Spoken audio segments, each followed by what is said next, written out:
तभी तो मैं कह रहा हूँ ना, कानून का राज है ही नहीं। इसका मतलब तो ये है कि जिसके पास पावर है वो इंसानों के कत्ले आम कर दे, उसको कोई पूछने वाला नहीं है। सुप्रीम कोर्ट की सुन कौन रहा है?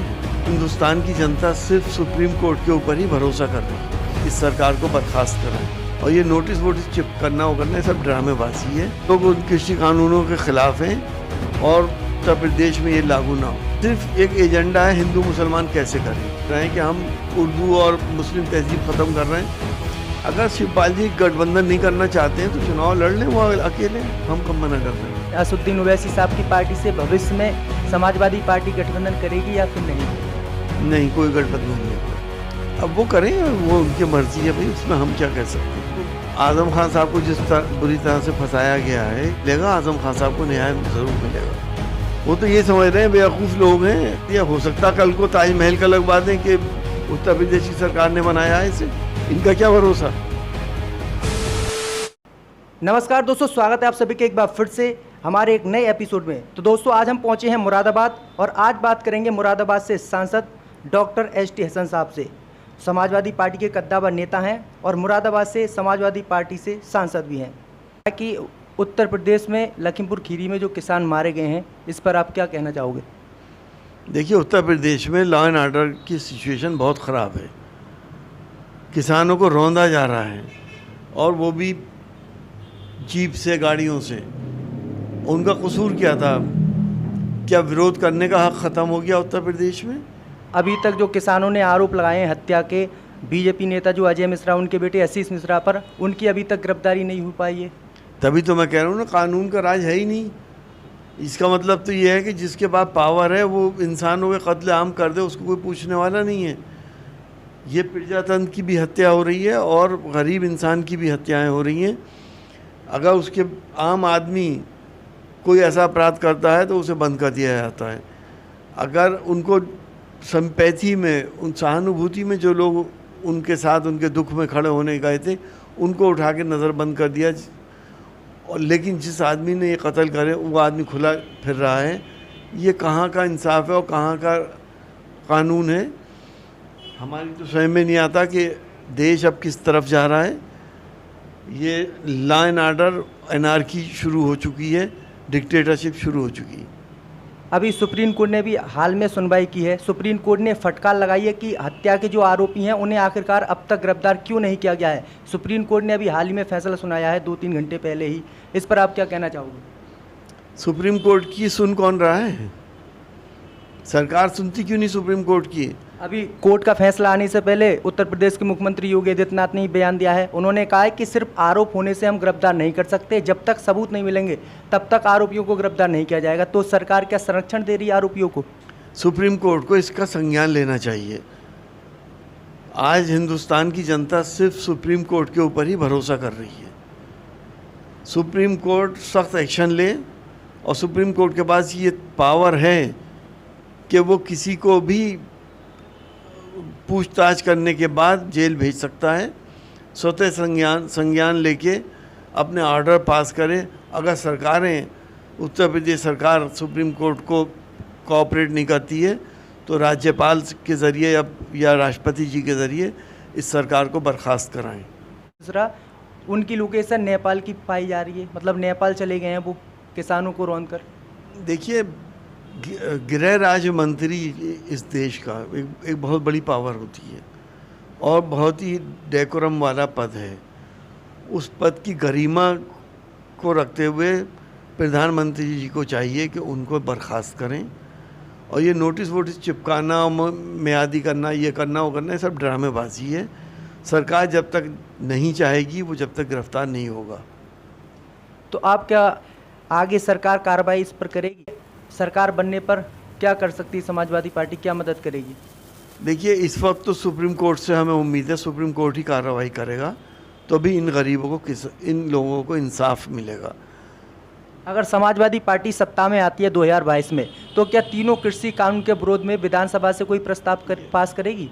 यकीनी तौर पे हम लोग उन कृषि कानूनों के ख़िलाफ़ हैं और हम ये कोशिश करेंगे कि उत्तर प्रदेश में ये लागू ना हो। अगर केंद्र की सरकार इसे नहीं ख़त्म करती है तो उत्तर प्रदेश में लागू हम लोग नहीं करेंगे। सरकार बनने पर किसान जो रौंदे गए हैं उनके लिए समाजवादी पार्टी क्या आगे मदद करेगी? समाजवादी पार्टी तो अब भी कर रही है, आगे भी करेगी। समाजवादी पार्टी जब पावर में होगी तो उन्हें पूरा इंसाफ दिलाएगी। उत्तर प्रदेश में अभी जो है कई शहरों के नाम बदले जा रहे हैं, जब सरकार बनी थी तब भी कई शहरों के नाम बदले, क्या इससे चुनाव पर कोई प्रभाव पड़ेगा? नहीं, देखिए, जब आदमी अपनी नाकामियों को छुपाने के लिए इस किस्म के काम करते हैं, नाम बदलने से क्या फ़र्क पड़ रहा है? अभी भी हम लोग पुराने नाम से उन शहरों को जानते हैं। सिर्फ एक एजेंडा है, हिंदू मुसलमान कैसे करें।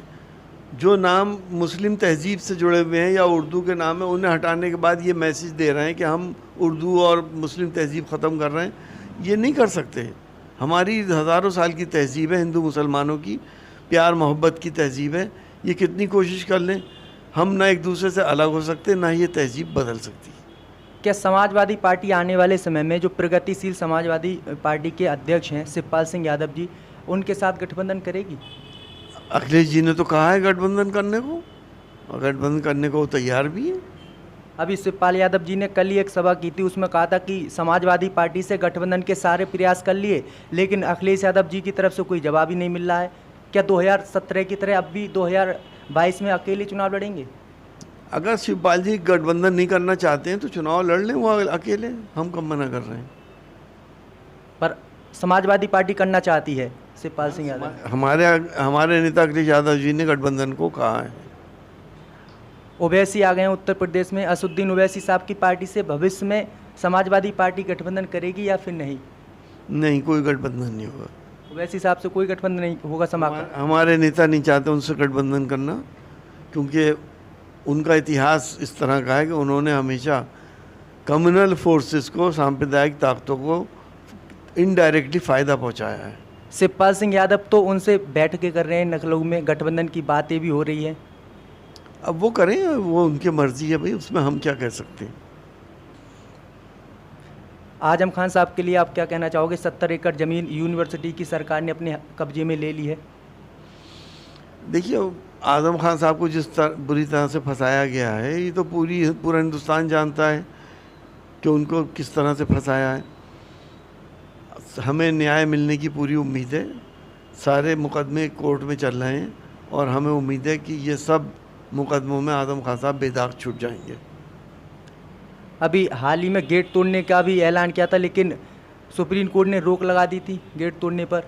हाँ, तो हमने बताया ना, हमें तो न्याय की उम्मीद है अपनी अदालतों से, और हमें न्याय मिलेगा। आजम खान साहब को न्याय ज़रूर मिलेगा। उत्तर प्रदेश में जब कोरोना की दूसरी लहर आई थी तब लोगों को जलाने के लिए लकड़ी पैदा नहीं हुई थी। लोगों के सब जो है नदियों में बह रहे थे, नदियों के किनारे जो है सबों को दफनाया गया था। क्या इससे समाजवादी पार्टी को फ़ायदा उत्तर प्रदेश चुनाव में होगा या फिर कोई फ़ायदा नहीं है? देखिए, हम लाशों पे सियासत नहीं करते हैं, ये बीजेपी करती है। लेकिन जनता ने इस बात को देख लिया कि जब अपनी पीठ थपथपाते हैं, 21वीं सदी की भारत की बात करते हैं, वो उन लोगों ने गरीबों के लिए लकड़ी तक का इंतज़ाम नहीं किया। लाशें नदी में बहाई गई, रेते में दबाई गई, और सब ने देखा कि लाशों को कुत्तों ने खाया था। क्या ये सरकार की नाकामी नहीं है? यकीनी तौर पे। आप मेरी बात तो पूरी सुन लें, बाद में सवाल किया करिए। जब इसकी जिम्मेदारी किसकी है? सरकार से टैक्स लेने के लिए? क्या सरकार की जिम्मेदारी नहीं है कि गरीब को उसके आदर के साथ अंतिम संस्कार कर दिया जाए अगर किसी के पास पैसा नहीं है तो? सरकार ने लाखों करोड़ों रुपया फंड का, हम लोगों का, इसका उसका काटा गया है, वो उस पैसे का हिसाब देने को तैयार नहीं है। गरीब को लकड़ी देने को तैयार नहीं है। आखिर हो क्या रहा है? सरकार को अपनी जिम्मेदारी निभानी चाहिए, और इसकी पूरी जिम्मेदारी सरकार की थी, लेकिन ऐसा नहीं हुआ। हमें कहते हुए शर्म आती है कि हमारे भारत में ऐसे हालात भी गुजरे हैं जहाँ बेटे को बाप ने नदियों में बहाया हो और कुत्तों ने उसके सामने खाया हो। अभी जो सरकार ने, उत्तर प्रदेश की जो योगी सरकार है, उन्होंने एक ऐड छपवाया था, उसमें एक फ़ोटो जो है बंगाल के हाईवे का लगा दिया था, दूसरी फ़ोटो अमेरिका की एक कंपनी की लगा दी थी। तो क्या सरकार वास्तव में उत्तर प्रदेश में विकास नहीं किया या फिर विकास के नाम पर लोगों को धोखा दे रही है? विकास किया होता तो उसकी फ़ोटो लगाते। वो तो ये समझ रहे हैं बेवकूफ़ लोग हैं, भोले भाले लोगों को बेवकूफ़ समझ रहे हैं। उन्होंने ये फ़ोटो लगवा दिया। हो सकता कल को ताजमहल का लगवा दें कि उत्तर प्रदेश की सरकार ने बनाया है इसे, इनका क्या भरोसा।